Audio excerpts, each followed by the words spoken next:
Why, hello there, Jacob, and welcome to the Minnesota Wild 2024-2025 season. That's right, ladies and gentlemen, we have officially made it to the regular season.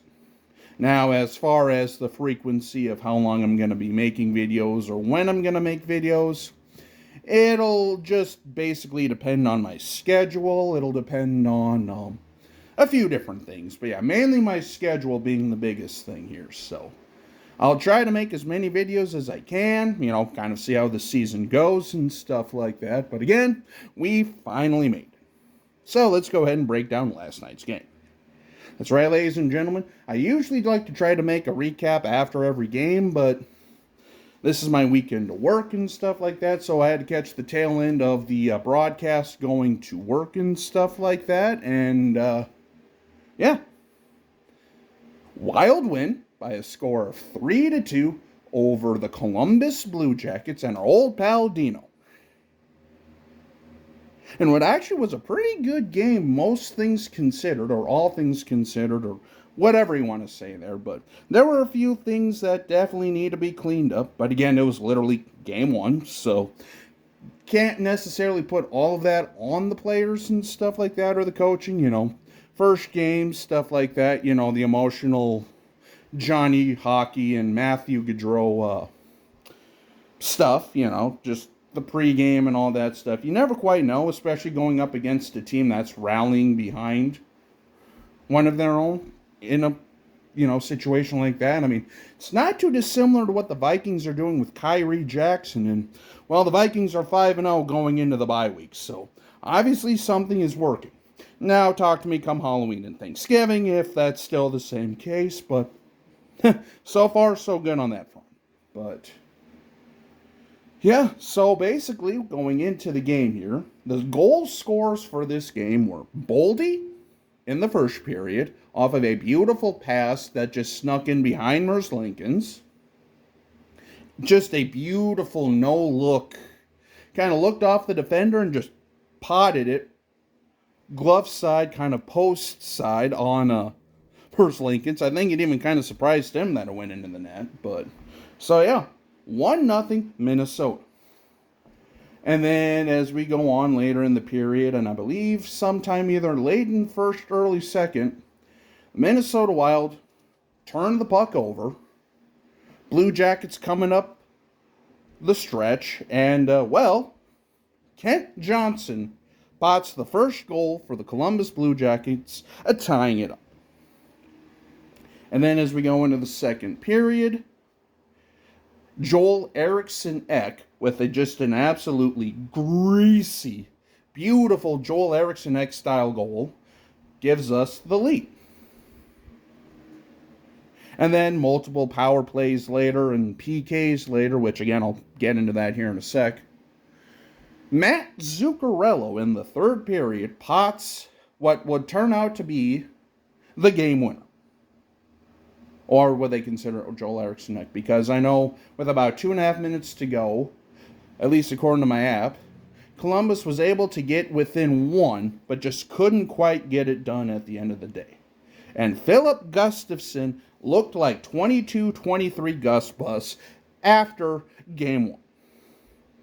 So yeah, I mean, hey, I'd be more than happy if Gustafsson keeps this up. Are you kidding me? Because, again, he's still young. He still has a lot of talent left. And who knows? He could be a very valuable trade piece coming up soon. You never know. Especially because Wallstedt is more than ready to go. Fleury, I don't know if I necessarily want him to be playing 40 or 50 games. But, again, we had to send Wallstedt down yesterday because Chisholm got sick. So we had to call up Damon Hunt and this, that, and the other thing. And, yeah, Again, I'm just thankful I'm not the coach or the GM in this situation because there really isn't a right answer there because the other option would be sending Ogren down, which I don't know if that's necessarily the right answer either. But, again, at the end of the day, someone had to go down, so they sent down Wallstedt to open up the season in Iowa. Don't know how long that's going to last. I don't know if he's going to be back for the road trip upcoming because, for those of you who don't know, after Saturday, We have a back-to-back on Sunday against Winnipeg, and then we're on the road for the rest of the month. Literally the rest of October is road games, 7 in total. So, yeah. Better, pot those points while you can, boys, because this is going to be an interesting ride here. And I'll tell you what, by the time we come back home post-Seattle game tomorrow,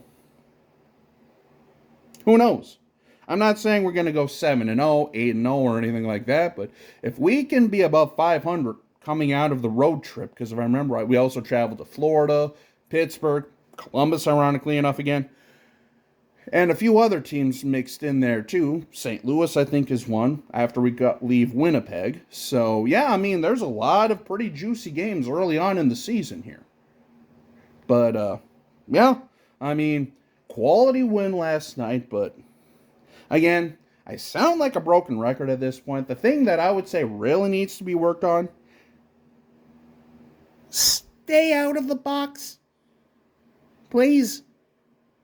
Please. Like, that's one of the big things that derailed us last year, and the reason why our PK was as bad as it was. I mean, when you're going on back-to-back power plays, I mean, good God, it seemed like last year there was a stretch there where we're killing 4 or 5 penalties right in a row. I'm like, look, they literally just got done killing a 2-minute penalty. 30 seconds later, go right back on the fucking PK. It's like, thankfully they didn't bite us in the ass really at all. But, and the Wild were able to capitalize on a couple of their power plays, so nice to see that there again. But yeah, I mean, overall, take the win.